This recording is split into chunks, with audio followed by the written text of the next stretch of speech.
توجہ فرمائیں ذرا مل کے سارے جنے سامنے جتنے بیٹھے ہوئے. میں نہیں بول رہا ہوں, قرآن مجید کا جو اصول ہے وہ آپ کو سنانے کے لیے حاضر ہوا ہوں.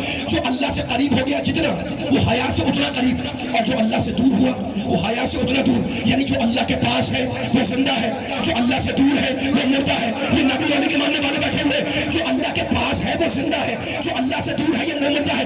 اگر قرآن کا یہ اصول سمجھ میں آ گیا تو میرے نبی نے کہا من مات علی حب آل محمد مات شہیدا. جو میری اولاد کی محبت رکھ کے مر جائے وہ مردہ نہیں زندہ ہے.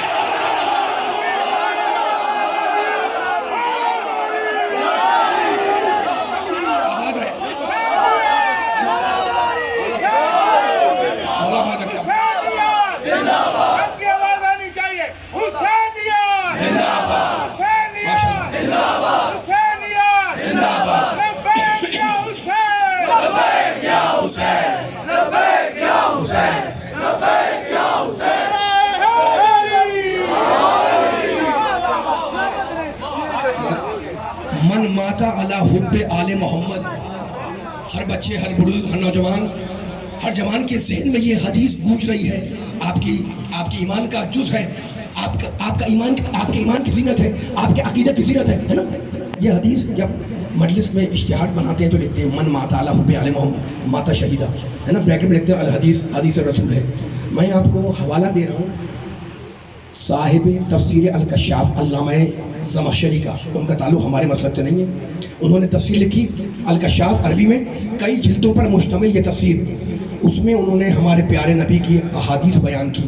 وہ جا کر آپ کتاب میں دیکھ لیے گا. میں ساری حدیثیں نہیں پڑھ رہا ہوں, لیکن یہ جو میں نے حدیث پڑھی یہ ان کا حوالہ ہے علامہ زمخشری کا. وہ کہتے ہیں کہ نبی نے کہا تھا من ماتا علی حب آل محمد ماتا شہیدا. اب فقط یہ کہا ہوتا تو میں یہ بیان کرتا. وہ کہتے ہیں کہ نبی نے کہا تھا, وہ جو کریں, وہ کہتے ہیں کہ نبی نے کہا من ماتا علی حب آل محمد ماتا طائبہ. جو میری آل کی محبت رکھ کے مر جائے وہ توبہ کیا ہوا مرا.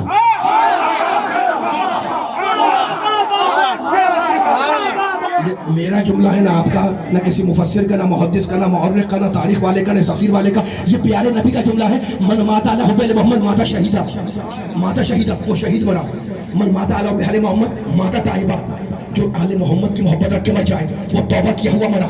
نبی نے کہا من ماتا علی حب. 4-5 حدیثیں سنا رہا ہوں آپ کو تاکہ آپ کے ایمان اور میرے ایمان کی چراغ کے لیے حدیثیں کافی ہو جائیں. من ماتا علی حب آل محمد ماتا شہیدا ماتا طائبہ ماتا مغفور اللہ. جو میری آل کی محبت مر جائے وہ مغفرت کیا ہوا مرا. جو میری آل کی محبت میں مر جائے, توجہ, وہ مغفرت کیا ہوا مرا. نبی نے کہا من ماتا علی حب آل محمد ماتا مستقبل الایمان. جو آل محمد کی محبت, میں اپنی طرف سے کر نہیں رہا ہوں, جو نبی نے بیان کیا ہے ان کے حوالے سے بیان کر رہا ہوں. علامہ زمخشری من ماتا علی حب آل محمد ماتا مستقبل الایمان. جو آل محمد کی محبت میں مر جائے وہ شہید ہے, وہ زندہ ہے, وہ تائب ہے, وہ مغفور ہے, وہ مغفرت کیا ہوا مرا, وہ توبہ کیا ہوا مرا, وہ کامل الایمان گیا.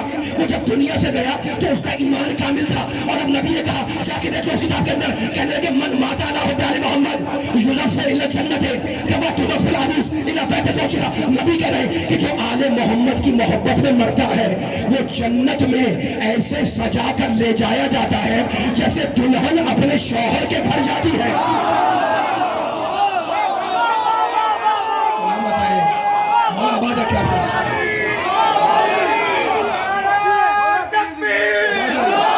اکبر مل کے ماشاءاللہ. ایک حدیث سنانی ہے آپ کو. علی والے ہیں, شمع ولایت آپ کے دلوں میں روشن ہے نا. نبی کا کلام سنا رہا ہوں, قرآن پاک, اللہ کا کلام سنا رہا ہوں آپ کو. کلام پاک سناتے سناتے میں نبی کی حدیث سنانے لگ گیا. من ماتا علی حب آل محمد ماتا شہیدہ, من ماتا علی حب آل محمد ماتا طائبہ, من ماتا علی حب آل محمد ماتا مغفور اللہ, من ماتا علی حب آل محمد کامل الایمان گیا, طائب گیا, مغفور گیا, مغفرت کیا ہوا گیا, شہید مرا, زندہ مرا. یضاف الی الجنت کما تضاف العروس الی بیت زوجها. اور جو آل محمد کی محبت میں مر جائے, نبی کہہ رہے ہیں کہ وہ جنت میں ایسے مزین کر کے, ایسے زینت دے کر, ایسے سجا کر لے جایا جائے گا کما تضاف العروس. تشبیہ دیکھیں, جیسے دلہن, جیسے عروس اپنے شوہر کے گھر جاتی ہے ویسے جائے گا آل محمد کا محب, آل محمد کی محبت رکھنے والا. اور اب نبی نے جملہ کہا من ماتا علی حب آل محمد. جو آل محمد کی محبت میں مرتا ہے جعل اللہ قبرہ مزار ملائکۃ الرحمہ، جو میری آل کی محبت میں مر جائے اللہ اس کی قبر کو فرشتوں کی زیارت گاہ بناتا ہے. کس کی قبر کو؟ مومن کی قبر. تو فیصلہ کرانے والوں کہ مومن کی قبر تو فرشتوں کی زیارت گاہ بن جائے اور جو امیر المومنین بن کے آ جائے.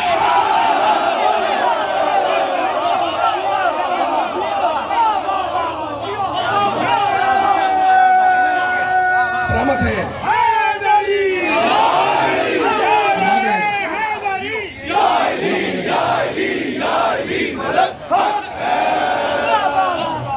اتنی بلند صلوات پڑھ دیں محمد والے محمد پر.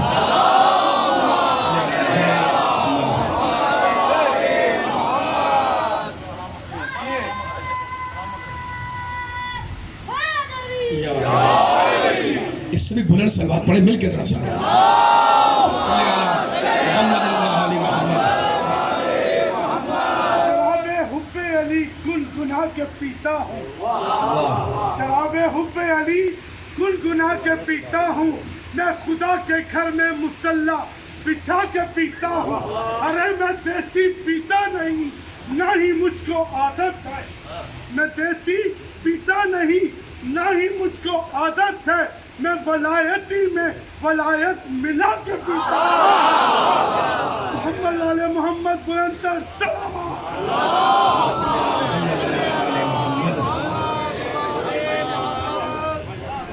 واللہ الذی ارسل الرياح، ہم نے مردہ زمین کو پانی برسا کر کیا کیا.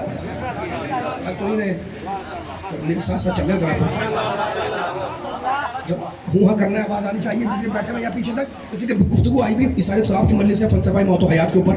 اب میں پھر ایک آیت پڑھ رہا ہوں سورہ نحل کی 16ویں سورہ کی، ہے نا. اللہ کہتا ہے من عمل صالحا من ذکر او انثی وہو مؤمن. جو بھی دیکھو کون سا ایسا انسان ہے مجھ سمیت جو جنت میں جانا نہیں چاہتا. میری بھی تمنا، آپ کی بھی تمنا، ان کی بھی تمنا، ہر خواہش. نماز پڑھتے کہ جنت مل جائے، روزہ رکھتے کہ جنت مل جائے، ٹھیک ہے نا. اللہ کیا کہہ رہا ہے؟ جنت دوں گا تمہیں. اللہ کریم ہے، کریم العفو ہے، احسن التجاوز ہے، اکرم الاکرمین ہے، اجود الاجودین ہے، رحیم ہے، رحمان ہے، کریم ہے. کتنے نام ہیں اللہ کے. وہ کہتا ہے جنت تمہیں دوں گا، لیکن کیا کرو؟ من عمل صالحا، سورہ نحل، جو بھی اچھا عمل بجا لائے، من ذکر او انثی، چاہے مرد ہو یا عورت، وہو مؤمن، لیکن شرط یہ ہے کہ با ایمان.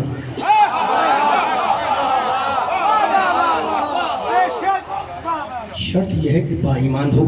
تو مالک تو کیا کرے گا؟ کہتا ہے فَلَنُحْيِيَنَّهُ. تو جا کے آیت دیکھیں، فَلَنُحْيِيَنَّهُ حَيَاةً طَيِّبَةً. ہم ایسے انسان کو مرنے نہیں دیں گے، پاکیزہ زندگی کے ساتھ زندہ رکھیں گے. ہمارا پیدا کرنے والا اللہ، ہمیں زندگی دینے والا اللہ، ہمیں حق حیات دینے والا اللہ ہے نا. اچھا تو اب اللہ نے ہمیں حیات دی. اب حیات ایک جملہ کہنا چاہ رہا ہوں لیکن پھر ایک آیت پڑھنا ہوں تاکہ ذہن آپ کے آمادہ رہے اور جملہ آگے بڑھ جائے. سورہ ملک میں کہتا ہے شروع کی آیت بسم اللہ الرحمن الرحیم تبارک الذی. توجہ فرمائے ایک جملے کے اوپر ذرا ہوں کرنا ہے میرے ساتھ ساتھ تاکہ جملہ ضائع نہ ہونے پائے. آیتیں ظاہر کہ میں کوئی شعر تو نہیں پڑھ رہا ہوں لیکن یہ آیتوں کا گلدستہ ہے جو آپ کو پیش کرنے لگا ہوں. بس ہوں کرنا ہے جتنے دائیں بائیں ممبر کے بیٹھے پیچھے بیٹھے ہوئے. کہتا ہے پروردگار سورہ ملک کے اندر تبارک الذی بیدہ الملک، بابرکت ہے وہ اللہ جس کے قبضہ قدرت میں پوری کائنات ہے. یہ اللہ کون ہے؟ وَهُوَ عَلَىٰ كُلِّ شَيْءٍ. بہت طویل بیان نہیں کر رہا ہوں میں، 15-20 منٹ دیں مجھے تاکہ فضائل پڑھ کے مسائل پہ آ جاؤں. یہ اللہ کون ہے؟ وَهُوَ عَلَىٰ كُلِّ شَيْءٍ قدیر. یہ اللہ وہ ہے جو ہر شے پر قادر ہے، قدیر ہے. صاحبان فکر بیٹھے ہوئے. اس کے بعد کہتا ہے یہ اللہ ہے کون؟ الذی خلق الموت والحیات. یہ اللہ وہ ہے جس نے موت کو پیدا کیا. یہ اللہ وہ ہے جس نے حیات کو پیدا کیا. تو حیات اللہ کی پیدا کی ہوئی، حیات مخلوق ہے. ہمیں حیات ملی اللہ کی دی ہوئی، ہماری حیات مخلوق ہے. لیکن آیت الکرسی میں کہتا ہے اللہ لا الہ الا هو مولا بات رکھے. اللہ کہتا ہے میں خود بھی صاحب حیات ہوں. کوئی پیغام دے رہا ہے میرے ساتھ چلے. اللہ میں دیکھو آیت ملا کے گلدستہ پیش کر رہا ہوں. اللہ لا الہ الا هو الحی القیوم. اللہ کہتا ہے میں حی ہوں، یعنی میں بھی حیات رکھتا ہوں. تو ایک حیات وہ جو مخلوق کو ملی، ایک حیات وہ جو خالق کو ملی. مخلوق کی حیات کا مفہوم اور ہے.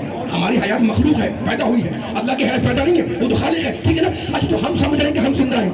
اور ہم خوش رہے. اچھا کوئی میں جھوٹ بھی نہیں ہے, ہم سمجھ رہے ہیں کہ ہم زندہ ہیں تو واقعی ہم زندہ ہیں, ہے نا, لیکن قرآن کہتا ہے ہم سمجھ رہے ہیں فقط ہم زندہ ہیں. یہ فقط کا لفظ جو ہے نا غلط ہے, اس لیے کہ سورہ نحل میں اللہ کہتا ہے واللہ انزل من السماء ماء. توجہ فرمائے, میں آیتیں پڑھ کے کوئی پیغام دینا چاہ رہا ہوں میں. واللہ انزل من السماء ماء, اللہ کہتا ہے میرا احسان یہ ہے کہ میں نے آسمان سے پانی برسایا, فاحیا بہ الارض بعد موتها, اس کے بعد میں نے مردہ زمین کو پانی سے زندہ کیا. وہ سورہ فاتر کی آیت, یہ سورہ نحل کی آیت, ٹھیک ہے نا. تو ان دو آیتوں نے بتلا دیا کہ زمین مرتی بھی ہے اور زمین زندہ بھی ہوتی ہے.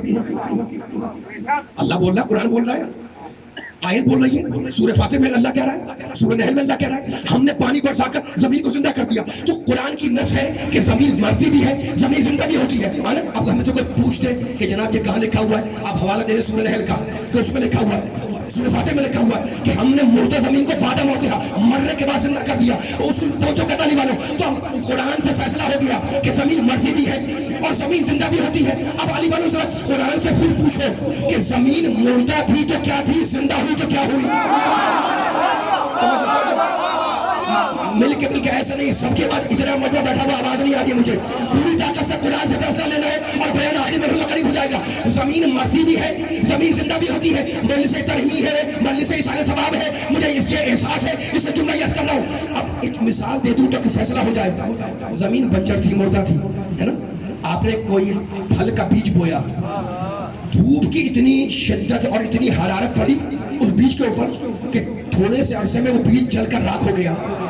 پھر کسی نے کوئی گٹھلی بوئی اور چاہا کہ کوئی درخت نکلے, پودا نکلے, لیکن دھوپ کی اتنی شدت تھی, زمین مردہ تھی, تو وہ گٹھلی بھی جل کر راکھ ہو گئی, ختم ہو گئی. پھر میں نے کوئی بیج بویا سبزی کا, تھوڑی دیر کے بعد وہ بیج بھی جل کر راکھ ہو گیا. کیوں؟ اس لیے کہ زمین مردہ ہے. تو زمین کے مردہ ہونے کی علامت کیا ہے کہ اسے جو مل رہا ہے اسے بچا نہیں پا رہی. آجا مل کے یہ تھا مجھے بیٹھا لگے علی والے بیٹھے میں, بیج بویا نہ درخت نے گیا, نہ پودا, نہ ٹہنی, نہ پتا, ہے نا. جو ملا اس نے ضائع کر دیا, بلکہ جلا کے راکھ کر دیا. تو اب میں ہماری سمجھ میں آ گیا کہ زمین کے مردہ ہونے کی نشانی اور اس کی علامت یہ ہے, اس کی پہچان یہ ہے کہ اسے جو بیج دیتے ہیں تو جلا کے راکھ کر دیتی ہے. اور اب قرآن کہتا ہے یہ زمین کے مردہ ہونے کی علامت. اور اب اللہ کہتا ہے قرآن کے اندر کہ ہم نے جب پانی برسا کر زمین کو زندہ کیا تو ہم نے اس ایک دانے کو 10 نہیں 700 بنا دیا.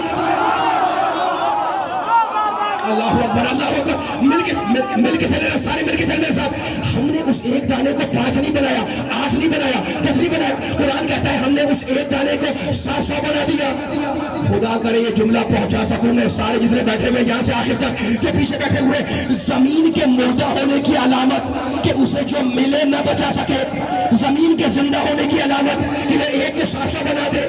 قرآن میں اللہ یہ کہنا چاہ رہا ہے کہ انسان اپنی حیات کو زمین کی حیات سے پہچانے. زمین کی حیات پست ہے, انسان کی حیات بلند ہے. زمین کی حیات ادنا ہے, انسان کی حیات اعلیٰ ہے. اللہ چاہتا ہے کہ انسان زمین کی زندگی سے اپنی زندگی کو پہچانے. کیسے پہچانے؟ جسے جو دیا جائے اگر وہ نہ بچا سکے وہ مردہ. مولا آباد ہے, مل گیا. میں جس منزل پر آپ کو لانا چاہ رہا ہوں اب آ گئے. جسے جو دیا جائے اگر وہ نہ بچا سکے, قرآن پڑھوں گا, اگر وہ نہ بچا سکے وہ مردہ, اور جو ایک کو 1000 بنا دے وہ زندہ. بزم رسول نے دونوں نقشے کھینچ دیے. قرآن کہتا ہے حتی اذا خرجوا من عندك, قرآن سننا, حتی اذا خرجوا من عندك قالوا للذین اوتوا العلم ماذا قال آنفا. رسول یہ تیرے پہلو میں بیٹھنے والے,